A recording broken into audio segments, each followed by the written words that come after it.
The excitement around scaling AI adoption is palpable. Most companies want to adopt AI, but not everyone knows where to start. Welcome to the Future of Work podcast. I'm sitting down with Logan Franey, Senior Product Marketing Manager for AI and the author of the ebook, Critical Success Factors of Enterprise AI. This ebook addresses the tough questions about AI adoption head on, and I'm so excited to dive into it with you, Logan.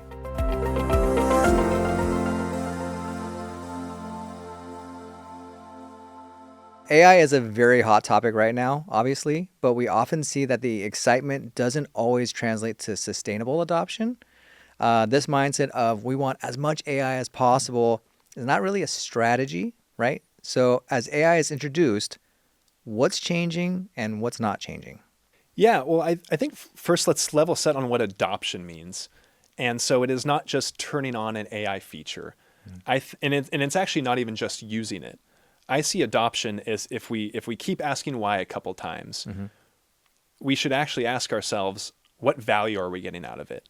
That's how we should be defining adoption, right? If we're using it as a success metric.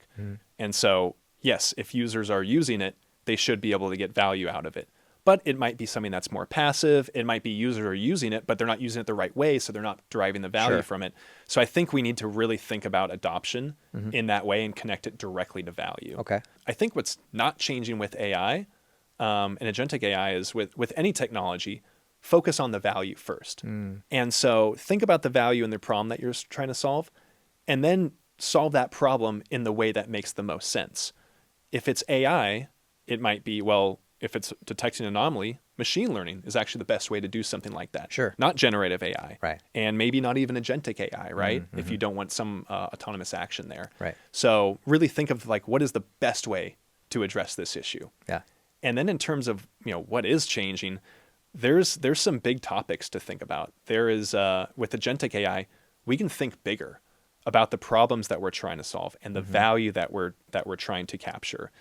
We can no longer afford to think of 5% more productivity or 10% more productivity.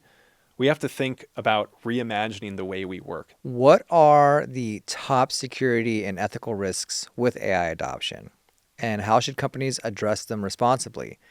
How can companies be transparent about their use of AI to earn and maintain trust from employees and customers? The number one thing that comes to mind is bias and doing things ethically and staying within compliance. It's something that customers are always going to ask about, especially in our industry. Right. And so it's making sure that not only the customer is thinking about things the right way, but then the developer. We call it's a relationship between a developer and a deployer of software.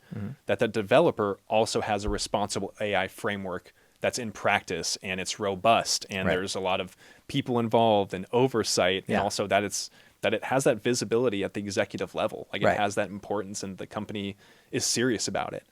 And I think specifically when it comes to transparency, the thing about transparency is just be transparent is advice. But when you're in the moment of something that's difficult, it's hard to make that decision. But when companies are transparent and organizations are transparent, there's usually not as much backlash. Right. And so I used to work in incident management, and the best practice during a live incident, hey, your platform is down. The best practice that we always saw is just be transparent of what's going on at every 15 minutes. Say, we have no idea what's happening. We're looking into it. And customers actually appreciated that. They appreciated the status updates of not having an update. Just that honesty. Well, speaking about that information, how can you be confident in the outcomes that you're going to be getting from AI, that they're going to be accurate, they're going to be high impact and specific to your organization? It's hard. It's not a straightforward answer, right? To look at every single model and get outputs and statistics and, for every single situation, right? But I think more generally, you can look at three things, and that is data, context, and of course the models. So in terms of accuracy and being relevant to your organization, you can first look at the data. Is there a high enough volume and that we're confident in that number? Is the data clean so that AI can better understand that data? And then on top of that is the context of your business and your organization. What are the goals of your organization? What industry do you operate in? What is the culture of your organization? Having some context around that and applying that to the data can really get you better outcomes. And then, of course, models. I mean, when we're talking about accuracy can mean so many things. Right. And it's hard to provide a number, like 88% accurate. In most cases in AI, especially generative AI that's non-deterministic, you can't really give a number for accuracy. But you can look at how the models are fine-tuned.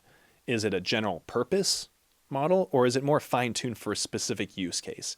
And in that specific use case, what is the value that it starts deriving? So instead of talking about accuracy, which in some cases there's machine learning where it may make sense to talk about accuracy in some cases, but in a lot of cases it's, if it's accurate, it's giving you value. And so it's actually more focused on value, I think. And what about high impact? How does that factor in? I mean, I think organizations have to look at going bigger with business cases. Yeah, okay. Because there is an infinite number of things we can do with AI and an infinite amount of vendors and departments and use cases that we can go after. Yeah. We have to think about prioritizing the biggest things. So if you're building a business case and you're building around an efficiency gain around 50% for whatever that metric might be, even if you swing and miss and you only get 20%, it's still good. It's still 20%. But if you're building a business case around something that's 10% and very incremental, right, and you swing and miss because you didn't have the change management in place, or people didn't understand the value of it, or there was some integration you forgot to do, now you've got nothing. Right. And you're mismanaging your portfolio of AI solutions. When in reality, you should only be prioritizing the stuff that has the biggest impact. Let's talk about the hesitation to adopt AI. What makes people hesitant to adopt AI at work? And how can leaders encourage buy-in across the entire organization? I think it all comes down to trust. Yeah. It is about, do I feel confident in using this? Do I literally know how to use it? Do I see the value in it? Am I worried that it's going to be inaccurate, or if I use it, it's going to give me worse results, and so I'm not going to look as good? Oh, sure. Yeah. And then ultimately we hear this all the time, is people are worried about AI replacing their jobs. And largely, and actually throughout history where we've made a similar prediction, largely this has not been true. And so when ChatGPT came out, everyone said, oh, wow, it can read through every law case throughout history, and why are we going to need lawyers? We're not going to have lawyers in 2 years from now. But not a single lawyer has lost their job. Right. Because ChatGPT has taken over their role, right? Lawyers are now more efficient because they are collaborating with AI and leveraging AI in their work. And getting more done in less time. Yeah. So they can go home at night sometimes, right? Yeah.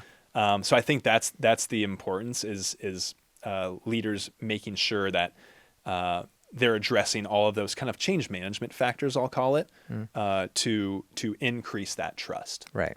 And then I think it's also making sure that leaders reward people who are good at leveraging AI. So if you're able to leverage AI to streamline a process that used to take 5 days and now it's 2 days, someone should be rewarded for that. Yeah. Because if they can do it with one process, why not the next 50 processes? There's so much more in the ebook that we didn't get to cover, so we'll leave a link to the ebook in the show notes. And if you want an even deeper dive into understanding AI adoption, from picking the right use cases to getting leadership on board, make sure you check out that ebook. And make sure that you're subscribed to the Future Work podcast so you don't miss conversations like this one.